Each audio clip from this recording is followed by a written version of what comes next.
la Russie n'est pas en guerre contre le peuple ukrainien, mais contre une oligarchie ukrainienne, elle-même otage de l'Occident. Elle est en guerre contre le régime de Zelensky qui a été imposé au peuple ukrainien grâce au soutien de l'Occident. Vladimir Poutine implicitement fait ainsi allusion au fait que depuis l'effondrement de l'Union soviétique en 1989, 90, 91, les puissances occidentales, l'oligarchie, on va dire politique, militaire, financière de l'Occident, n'ont pas cessé de mettre la main sur les anciennes républiques soviétiques dans le but de réduire la puissance de la Russie et de soumettre tout le continent eurasiatique.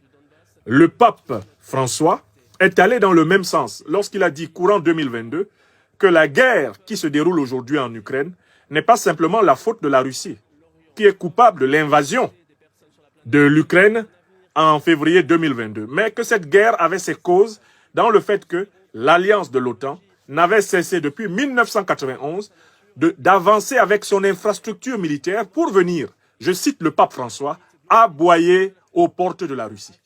Ce sont les mots du pape François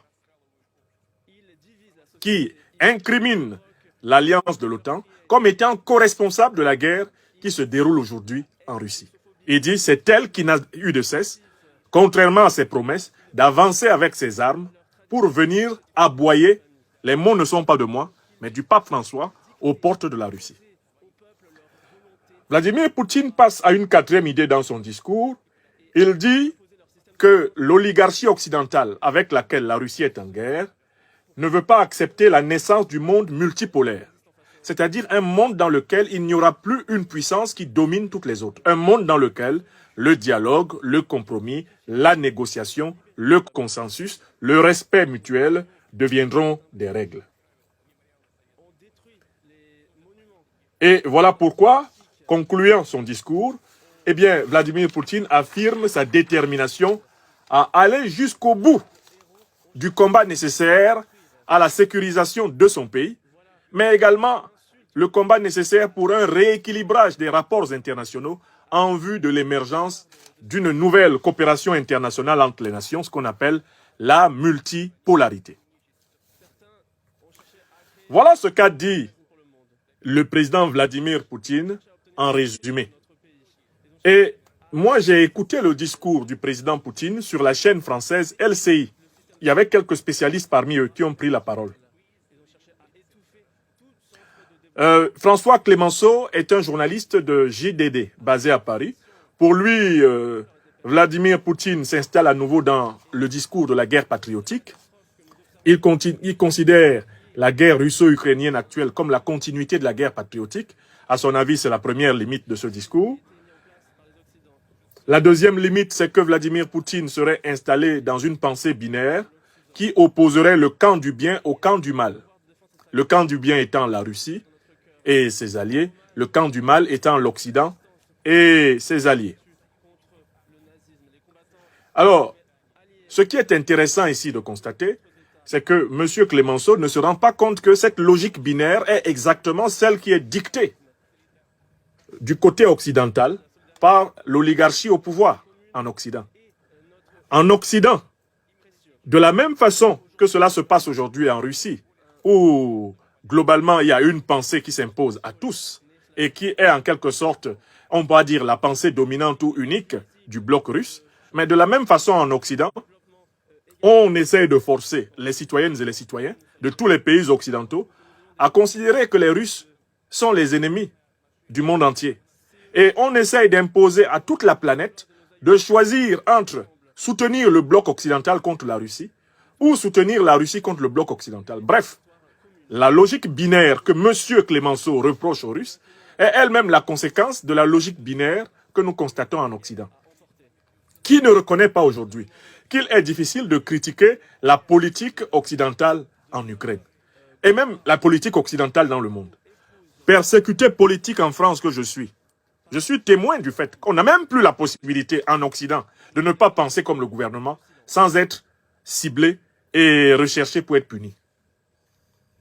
On a vu récemment, même en France, l'interdiction faite à des gens de sortir avec une simple casserole et une cuillère pour taper sur leur casserole.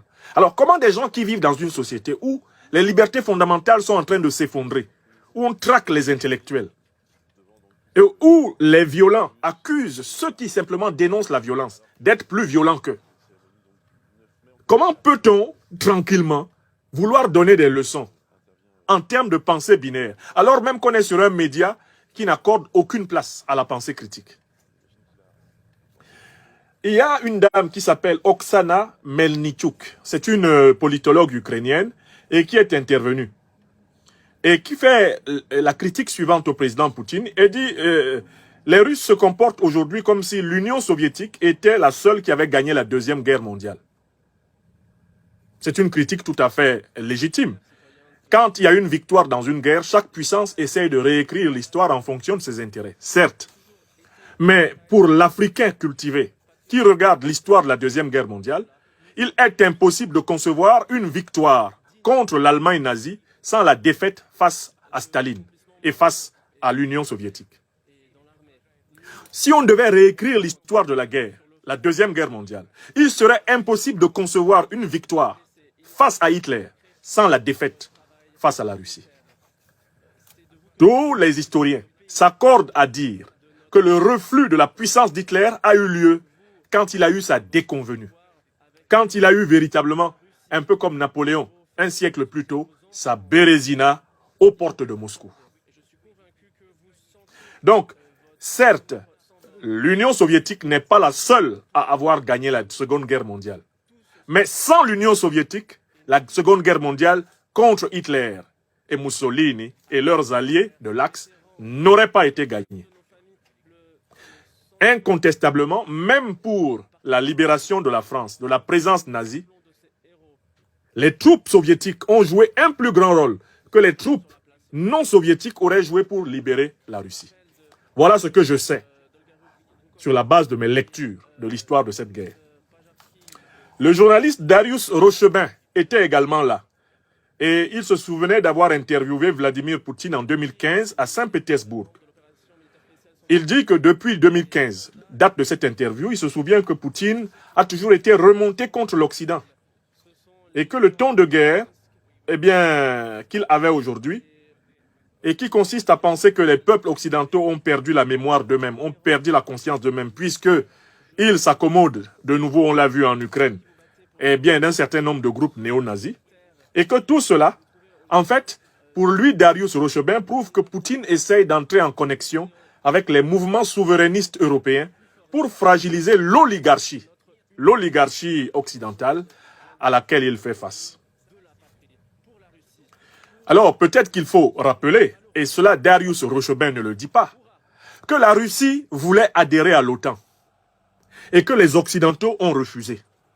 Que Vladimir Poutine aurait voulu qu'il y ait une solution sécuritaire commune, rassemblant les Européens de l'Est, c'est-à-dire aussi les Russes, et les Européens de l'Ouest. C'est à force d'avoir toqué à la porte de l'OTAN, toqué à la porte de l'Alliance, que la Russie a compris que l'Alliance atlantique était construite contre elle. Or, Darius Rochebin, tout journaliste informé qu'il est, ne fait même pas allusion aux efforts dans les années 90, donnant pratiquement au début des années 2000, fournis par la Russie pour rejoindre la grande alliance occidentale et le rejet auquel elle a fait face. Alors pourquoi les Russes ne seraient-ils pas aujourd'hui méfiants, alors que quand ils ont tenté de rejoindre l'OTAN, on leur a fermé la porte? Cela me rappelle l'attitude actuelle de la Turquie. La Turquie qui est membre de l'Union, la Turquie qui est extrêmement liée à l'Union européenne, la Turquie qui a plusieurs fois demandé à être intégrée dans le bloc politique et dans le bloc économique européen, et qui s'est heurté systématiquement à un mur et un plafond de verre. Le refus de l'intégrer dans l'Union européenne, cachant mal la peur que sa puissance démographique modifie l'équilibre à l'intérieur de l'Union européenne. Maintenant que la Turquie est en train de se rabattre vers les BRICS, la Turquie est en train de se rabattre vers le bloc de Shanghai, la Turquie est en train de se rabattre comme étant une force du monde multipolaire, on entend les mêmes élites occidentales pousser des cris d'orfraie. C'est paradoxal. La Turquie a négocié pendant plus de 30 ans son entrée dans l'Union européenne. On la lui a refusé. Elle est membre de l'OTAN, mais on voit très bien qu'elle a un pied dehors. Puisqu'aujourd'hui, par exemple, sa puissance nucléaire a été développée grâce au partenariat avec la Russie. Donc la Turquie est en train de basculer vers le bloc de Shanghai, elle est en train de basculer vers les BRICS, elle est en train de sortir de ce qu'elle recherchait pendant très longtemps, le rattachement à l'idéal européen. Pourquoi? Parce qu'elle a été rejetée. On a tous assisté, ces 2 dernières décennies, au rejet de la Turquie par les instances européennes. N'est-ce pas? Donc il y a un paradoxe ici. On présente la Russie, en tout cas dans le raisonnement de Darius Rochebin, comme étant sur le pied de guerre, alors qu'on fait semblant d'oublier que la Russie a voulu trouver une formule lui permettant de participer avec les autres puissances occidentales à la sécurisation de l'Europe. Une telle formule aurait évité l'ambiance belliciste, belligène et belliqueuse qui règne aujourd'hui. Mais le refus d'intégrer la Russie, de faire de la Russie un partenaire de sécurité et de défense dans le bloc occidental est ce qui a justement accéléré la méfiance de la Russie, qui a compris qu'on voulait sa mort en tant que puissance, qu'on voulait la soumettre, qu'on voulait la pulvériser. Et cela manque sérieusement dans l'analyse de Darius Rochebin. Mais ce n'est pas étonnant, puisqu'ils viennent sur les plateaux de télévision avec des éléments de langage et que leur capacité de réflexion est bloquée. Ce qui me marque souvent quand j'écoute ces intervenants sur LCI, c'est tout se passe comme s'ils n'ont jamais été dans une classe où on leur a appris ce qu'on appelle le raisonnement dialectique. C'est-à-dire que quand vous soutenez une idée, il faut toujours prévoir le point de vue opposé et essayer de prévoir ce que vous répondriez si on dit le point de vue opposé. Quand vous avez une thèse en tête, il faut imaginer ce que dirait l'antithèse. Et donc, imaginez la synthèse que vous feriez, c'est-à-dire l'antithèse de l'antithèse. Or, on a souvent sur les plateaux des médias occidentaux maintenant des individus à pensée unique, des individus mentalement mono-orientés, des individus qui n'ont que des thèses et qui n'ont pas de pensée dialectique à l'esprit. Ça donne des thèses comme celle de Darius Rochebin, qui pourtant devrait avoir une bonne mémoire de rappeler qu'il y a eu des velléités d'intégration de la Russie dans le système de défense occidental, mais qui a eu rejet, notamment motivé par les Américains. Il y a quelqu'un d'autre qui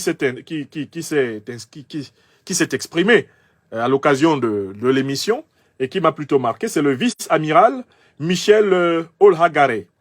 Michel Olhagare dit qu'il a remarqué quelque chose de fondamental. Et cela, moi, je l'ai remarqué tout de suite en écoutant le président Poutine.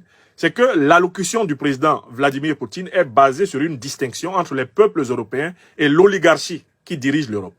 Donc, Poutine montre très bien qu'il est intéressé à avoir une relation positive avec les peuples européens et qu'il est intéressé à tout ce qui sera de nature à déraciner le pouvoir de domination de l'oligarchie financière, politique, l'oligarchie militaro-industrielle, l'oligarchie médiatique qui contrôle aujourd'hui les peuples européens et qui les tient, pour ainsi dire, sous sa férule. Ce qui veut dire qu'autant l'oligarchie qui dirige l'Europe, du point de vue de Poutine, essaiera de susciter à l'intérieur du peuple russe des forces pour renverser le régime de Poutine, mais autant le régime de Poutine va s'intéresser à tous les mouvements contestataires de l'oligarchie occidentale, ayant pour but de la mettre en difficulté. On est donc ici dans un véritable duel d'intelligence, où les dirigeants européens occidentaux, bien sûr, flattent dans toute la mesure du possible, les instincts de résistance, de révolte, de rébellion dans le peuple russe, de la même façon que la Fédération de Russie, globalement le bloc de Shanghai, et s'intéresse également à ce qui se passe à l'intérieur de l'Occident, pour soutenir les mouvements qui fragiliseraient l'oligarchie qu'ils combattent. Enfin, j'ai noté la réaction de M. Olivier Védrine. C'est un journaliste qui a dit ceci: Poutine s'inscrit dans une guerre longue. Et c'est l'Occident et l'OTAN qui sont son véritable ennemi. Alors, cette observation d'Olivier Védrine est extrêmement importante. Parce qu'il reconnaît par là que Poutine a compris qu'il n'a pas affaire à la seule armée ukrainienne. Il a tout à fait affaire à toutes les armées de l'OTAN. L'Ukraine est, de fait, un cheval de Troie utilisé par l'OTAN pour combattre la Russie. Le plus idiot des Occidentaux le sait.